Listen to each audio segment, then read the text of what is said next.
δική μας. Εμείς θα πολεμήσουμε για τα γεφώματά μας, το σπίτι μας, τα παιδιά μας, τις γυναίκες μας. Οι Ιταλοί γιατί να δώσουν τη ζωή τους σε έναν άδικο πόλεμο. Με το ζώο της σπίτας σε Μουσολίνη και τους πάει στον πόλεμο. Παντού, σε όλα τα μέρη της Ελλάδας, ξεσηκωθήκαν όλοι. Νέοι, άντρες, γυναίκες, γέροι. Σε ολονότα πρόσωπα βλέπει ζωγραφισμένο το θάρρος και μία πίστη για την νίκη της Ελλάδας μας.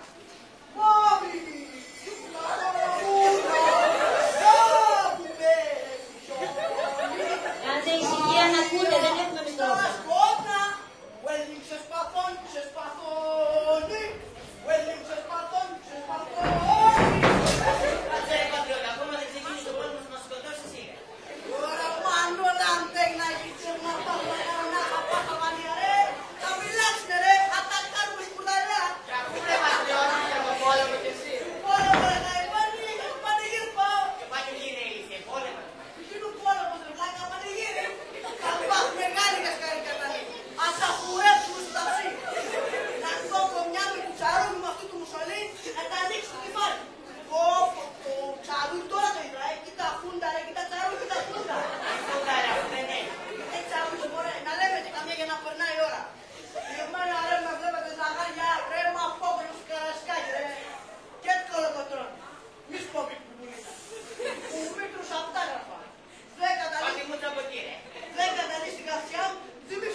Το εθνικό μας τα ύψη.